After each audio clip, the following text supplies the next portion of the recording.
Nepotisme adalah suatu tindakan penyalahgunaan jabatan atau kekuasaan untuk memberikan keuntungan kepada keluarga atau kerabat terdekat. Contohnya apa sih? Bila ada seorang HRD manager di suatu perusahaan yang memberikan akses kepada keponakannya untuk masuk ke dalam perusahaan tersebut, itu termasuk nepotisme. Lalu apa bedanya dengan privilege? Privilege adalah suatu keuntungan yang didapatkan seseorang karena kondisi hidupnya dari awal. Contohnya adalah ketika ada seorang dari keluarga yang kaya raya diberikan modal untuk membangun perusahaan sebesar 1 miliar. Dan anak ini harus mengelola modal yang sudah diberikan agar perusahaan dapat berjalan dengan lancar. Jadi, intinya perbedaan antara nepotisme dan privilege, nepotisme itu menyerobot antrian, sedangkan privilege start dari garis paling depan. Sebelum mengenal apa saja ATHD mengenai tindakan nepotisme, kita perlu tahu bahwasanya tindakan nepotisme ini merupakan dampak yang sangat fatal untuk negara kita. Terutama adalah hal-hal yang melanggar hukum dari negara kita yang tercinta, yaitu negara Indonesia. Baik, untuk pertama adalah mengenai pelanggaran hukum itu sendiri terhadap Undang-Undang Dasar Negara Republik Indonesia. Hal ini menyangkut dua hal. Yang pertama adalah mengenai Undang-Undang Dasar Pasal 1 Angka 5 UU Nomor 28 Tahun 1999 yang menegaskan bahwasanya nepotisme ini adalah tindakan yang dimana seseorang yang memiliki jabatan ataupun wewenang itu menyalahgunakan apa yang seharusnya ia lakukan dan justru memprioritaskan keluarga dan dirinya sendiri dibandingkan hak ataupun kewajiban warga negara dan juga pemerintah yang seharusnya ia fokuskan. Maka dari itu, undang-undang ini juga menegaskan serta menetapkan beberapa hal yang penting mengenai nepotisme ini. Yang pertama adalah mengenai panjangnya waktu hukuman jikalau seseorang yang melakukan nepotisme ini sudah ditangkap oleh negara. Yang pertama, panjangnya penjara itu sendiri adalah paling sedikit ataupun paling singkat adalah selama 2 tahun penjara dan paling lama adalah sekitar 12 tahun penjara. Selain itu, biaya yang harus ditanggung oleh tindakan ataupun perilaku dari nepotisme ini adalah paling sedikit sebesar 200 juta rupiah dan paling banyak ataupun maksimalnya adalah 1 miliar rupiah.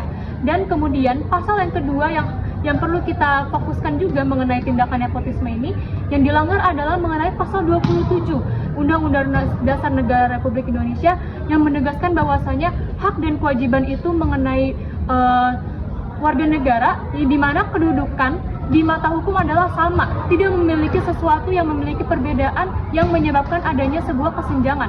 Tentunya nepotisme ini adalah hal yang sangat melanggar dan sangat-sangat valid untuk bisa kita katakan yang mencoreng dasar hukum negara. Salah satunya adalah undang-undang yang sudah saya sebutkan sebelumnya. Nah, sekarang kamu udah paham kan apa itu praktik atau tindakan nepotisme dan seberbahaya apa sih tindakan itu? Sekarang aku pengen jelasin nih ancaman-ancaman apa aja yang dapat ditimbulkan dari tindakan nepotisme. Nah, tapi sebelum itu aku pengen jelasin secara singkat apa itu ancaman. Jadi, ancaman adalah segala sesuatu hal yang dapat membahayakan kedaulatan negara, keamanan, sampai persatuan suatu bangsa. Untuk kasus atau tindakan nepotisme ini, yang pertama, tindakan ini tuh bisa menurunkan atau merusak sistem pemerintahan yang adil dan profesional. Karena bagaimana tidak, orang yang terpilih aja toh dia berdasarkan ke orang dalam kan.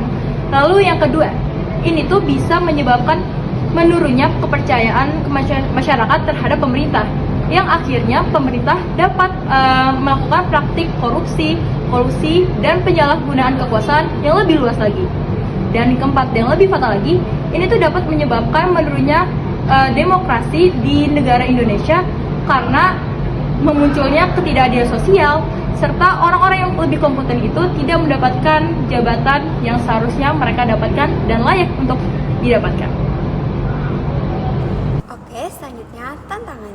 Jadi, tantangan adalah suatu hal atau usaha yang bertujuan meningkatkan kemampuan seseorang dalam mengatasi masalah. Dalam kasus nepotisme ini, tantangannya adalah bagaimana masyarakat mampu melawan kebiasaan tidak adil dan menciptakan lingkungan yang jujur serta profesional. Berikut beberapa tantangan dalam menghadapi nepotisme. Yang pertama yaitu meningkatkan kesadaran masyarakat. Karena masih banyak orang yang menganggap nepotisme itu sebagai hal biasa.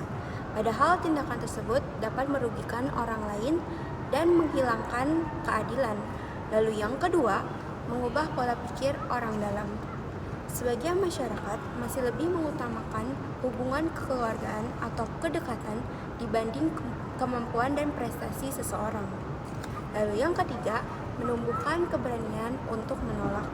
Banyak orang takut menolak atau melaporkan nepotisme karena khawatir dijauhi, dimarahi, atau kehilangan kesempatan. Lalu yang keempat, menciptakan sistem yang transparan. Proses penerimaan kerja atau pemilihan jabatan harus dilakukan secara terbuka agar tidak terjadi kecurangan dan pilih kasih.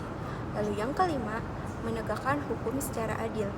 Meskipun sudah ada aturan yang melarang nepotisme, penegakan hukumnya masih menjadi tantangan karena adanya pihak yang memiliki kekuasaan. Lalu yang terakhir atau yang keenam, mengembalikan kepercayaan masyarakat.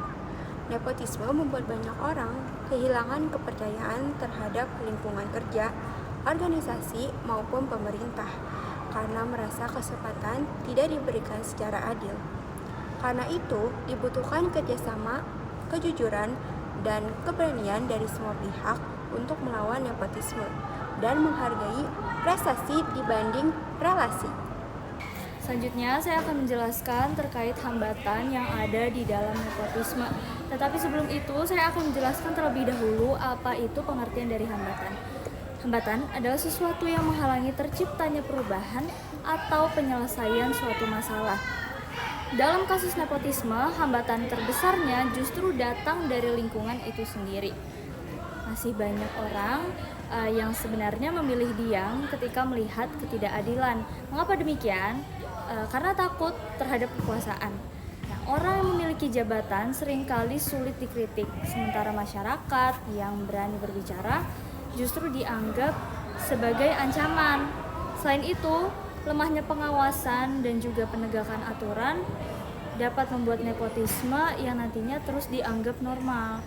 Budaya orang dalam seperti ini perlahan membentuk pola pikir bahwa nantinya koneksi itu lebih penting daripada kemampuan dan juga kerja keras dari setiap pribadi.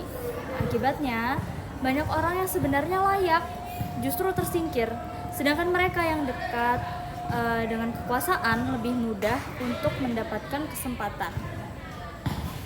Jika kondisi seperti ini terus dibiarkan, maka keadilan hanya akan menjadi slogan dan juga prestasi, tidak lagi dihargai berdasarkan usaha maupun kemampuan.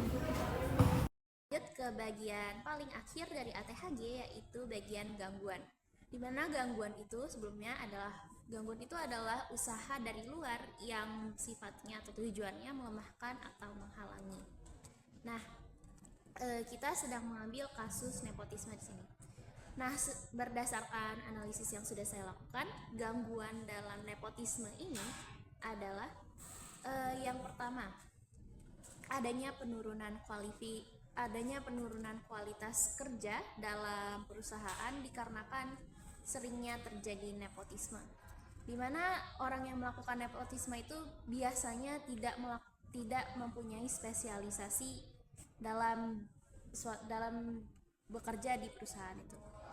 Kemudian yang kedua, adanya juga stereotip dari masyarakat, di mana di Indonesia ini sendiri kasus nepotisme ini sudah sangat sering terjadi, sampai-sampai masyarakat Indonesia ini sudah menganggap nepotisme ini merupakan hal yang normal atau tidak salah, di mana itu buruk dan bisa juga berdampak pada penurunan kualitas kerja yang tadi.